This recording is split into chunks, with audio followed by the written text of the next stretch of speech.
Yeah, but we got to still talk about the other side of what went on in the Rose Bowl here. I don't know what happened in the Rose Bowl. This was shocking. It was something. As you can see by the lower third, a shocking final score. Number 8 Ohio State beating previously undefeated Oregon, the team that beat Ohio State earlier in the year, the number 1 team in the country, by 20 points in the Rose Bowl. Ohio State moves on to play Texas in the College Football Playoff semifinal in the Cotton Bowl. Let's go over the highest grade players, starting off with the Ohio State Buckeyes.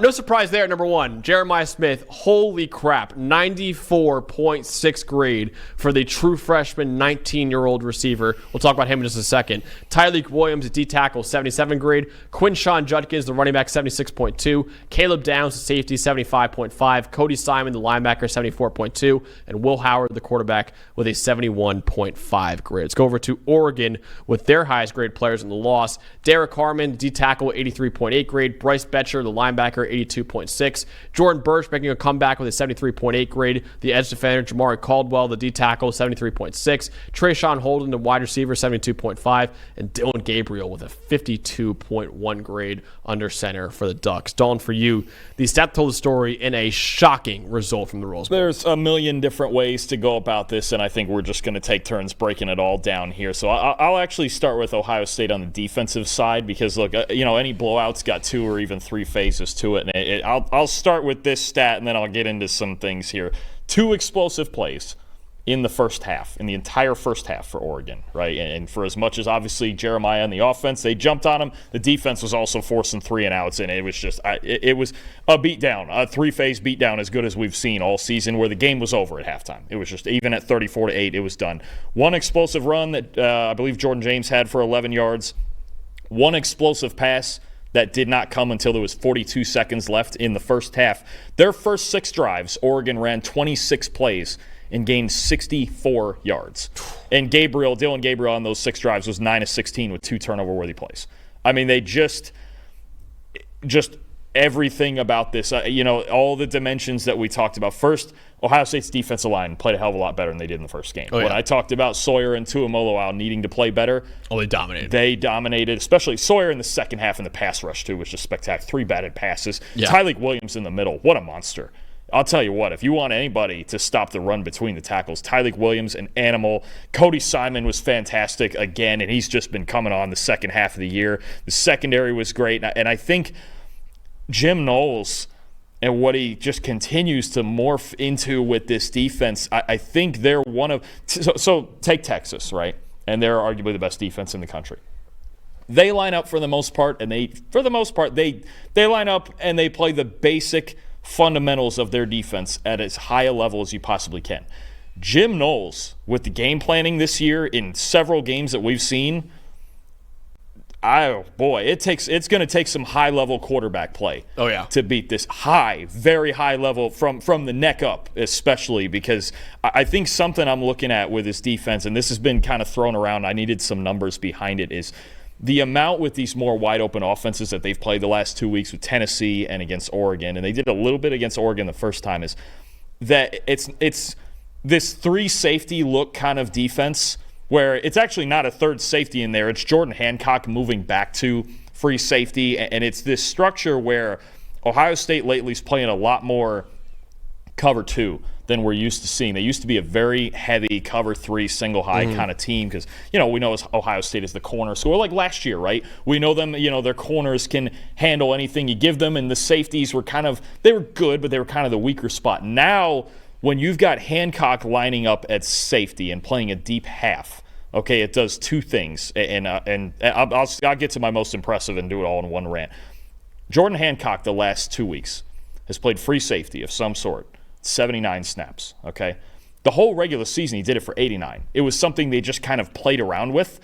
Now it's become a staple part of their defense for 2 reasons. One, it's a lot more too high, and Hancock has the versatility, much like Lathan Ransom had last year when he did kind of both more often. And 2, Caleb Downs, and you're going to do the Jeremiah rant. It's obviously Jeremiah was the best player on the field, but Caleb Downs is the glue that holds this whole defense together. If you said something like this, Ohio State they're going to lose a lot this offseason, they might walk into college football next year with the two best players. Yeah. Smith and Caleb Downs. And what he can do with Hancock moving back to play a deep half, Downs can sit in the middle and kind of play the Tampa role in a Tampa 2. He flies up and run defense. He's as good a tackler as anybody.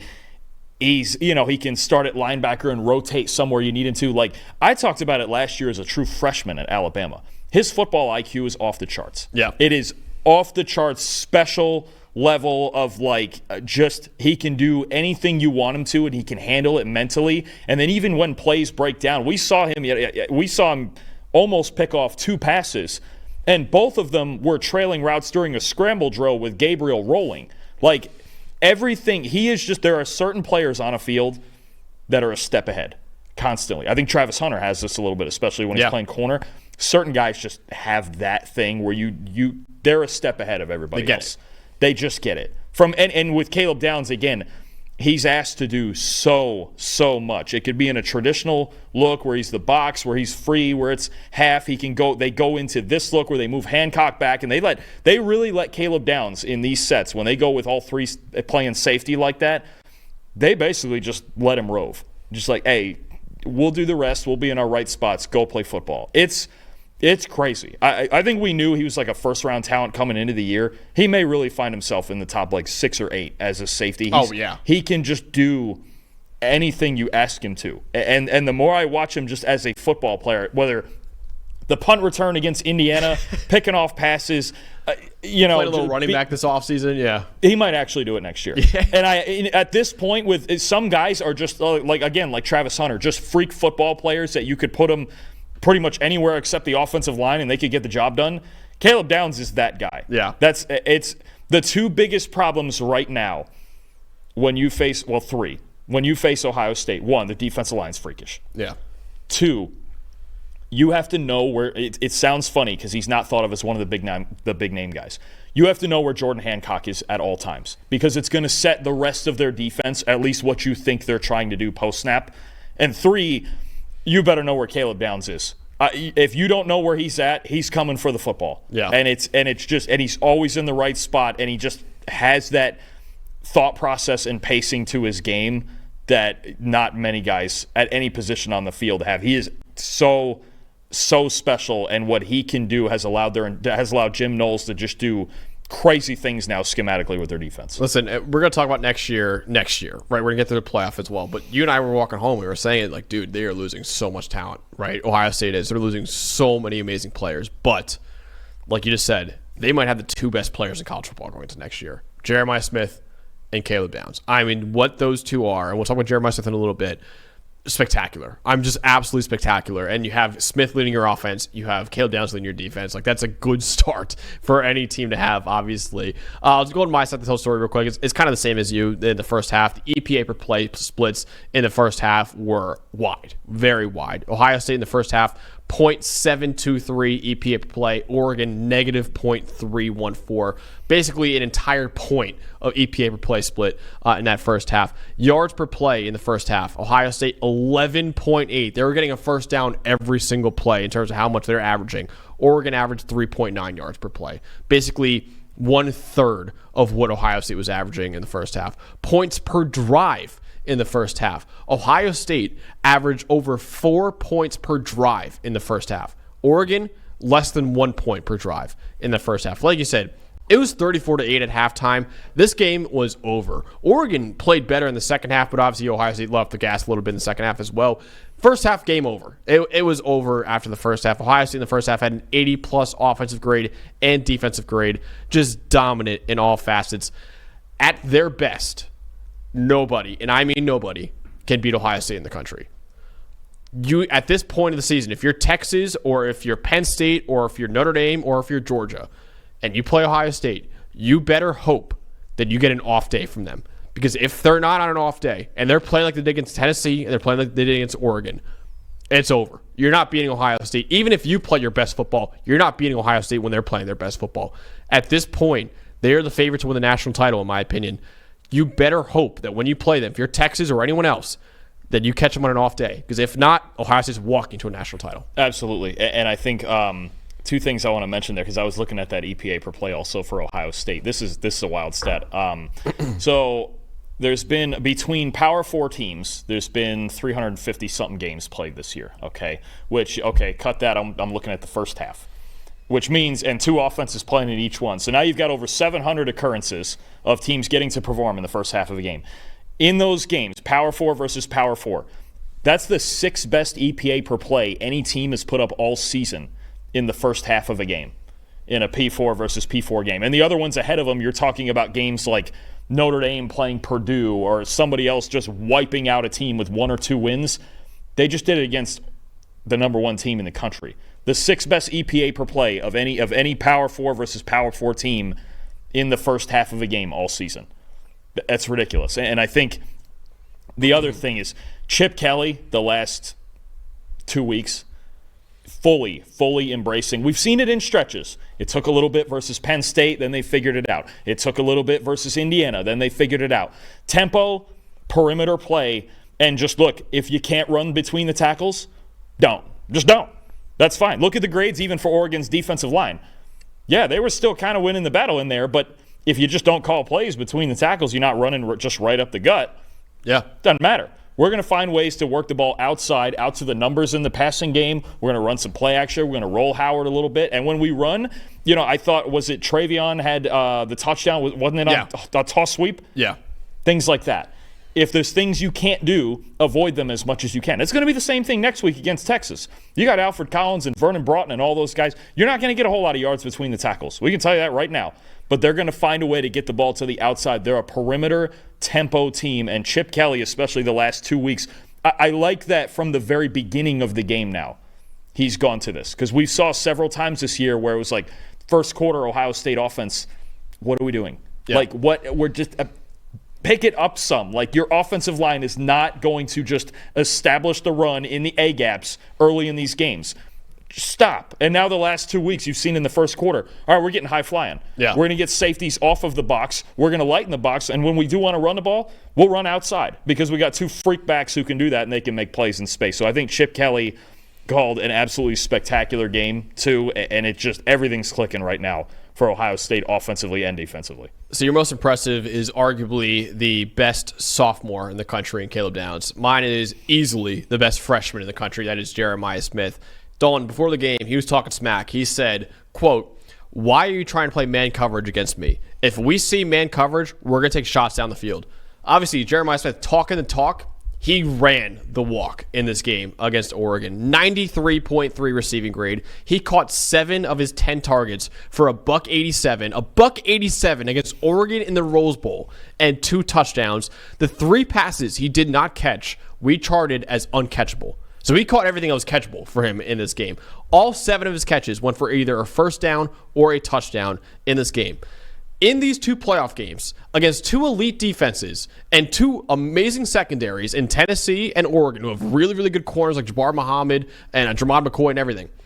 In those 2 playoff games, the 19-year-old has 13 catches for 290 yards and 4 touchdowns. In the 2 biggest games of his life, he has been unguardable in those 2 games. He entered Ohio State as the highest rated wide receiver recruit ever. He was the number 1 player coming out of high school for a reason.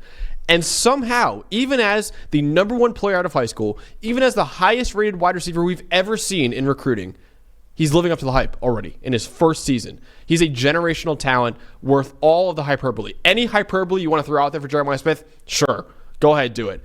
Julio Jones, AJ Green, Andre Johnson, I've heard all those comparisons already. All of them are warranted already for a 19-year-old. That is absolutely ridiculous when you're talking about Hall of Famers like them, and you're talking about a 19-year-old and saying, yeah, no, that's one of those guys. That's one of those guys right there. It's crazy to think, dude, Marvin Harrison Jr., they list an all-time great in Marvin Harrison Jr., and then the very next year they replace him with a guy who has the potential to be even better than Marvin Harrison Jr. And Jeremiah Smith. In my opinion, I'll put it out there right now, the best player in college football going into next year. The best player going into next year. It is insane that he has 2 more years of college football. Insanity, considering he's already one of the best receivers in the country already. It's just unbelievable how freaking good this kid is, dude.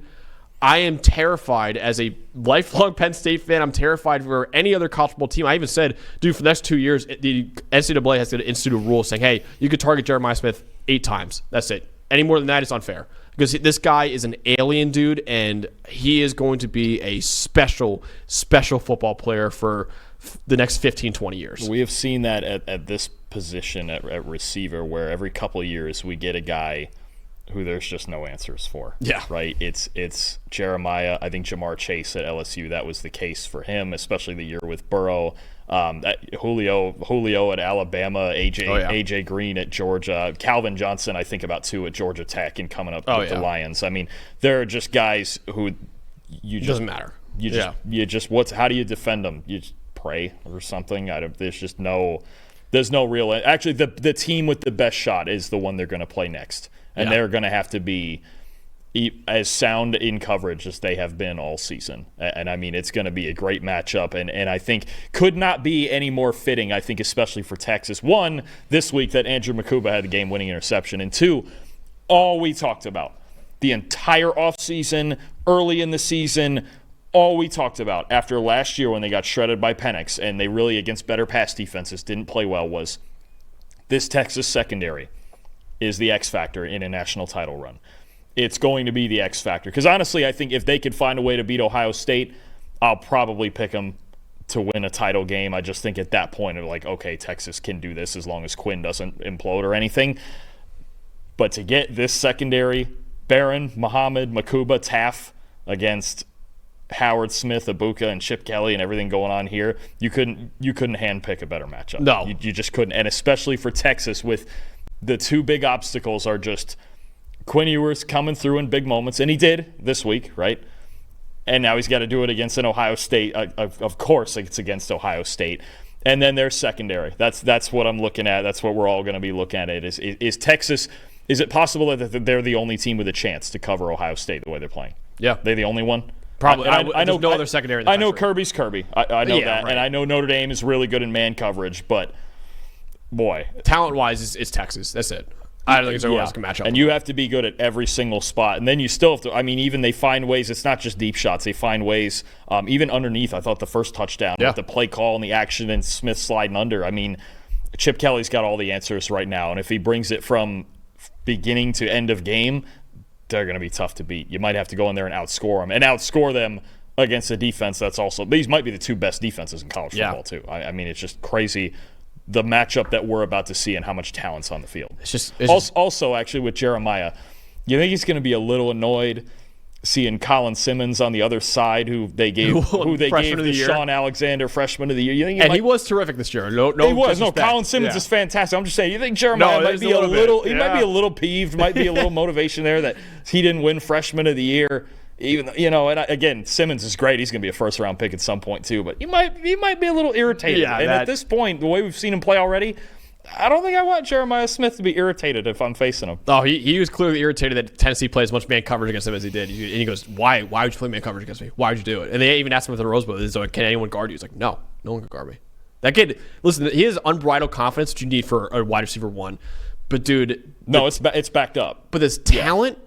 And then I've heard so many stories about this kid being the hardest worker in the building. Ohio State coaches had to force him out of practice, say, "Hey, practice is over, go home." Literally go home. I've heard stories about him at All-American games where he would be stealing reps from other players at the All-American game, the Under Armour All-American game or whatever, stealing reps in practice from them. This guy's the hardest worker in the building, and he's blessed with unbelievable athletic gifts. That combined together makes a generational talent, and that is what you're seeing with Jeremiah Smith already as a 19-year-old being this freaking good already. So Ohio State beating Oregon 41-21 in a bloodbath in the Rose Bowl in a game that we thought would be terrific, just like the October matchup was, but Ohio State kind of flexing their muscles right now, looking like the best team in the country. Hey, thanks for watching another episode of the PFF College Football Show. Please make sure you guys subscribe to the channel. Also, subscribe to PFF Plus at subscribe.pff.com for all of the same data and grades that we use in our show, plus fantasy tools, betting tools, and our mock draft simulator.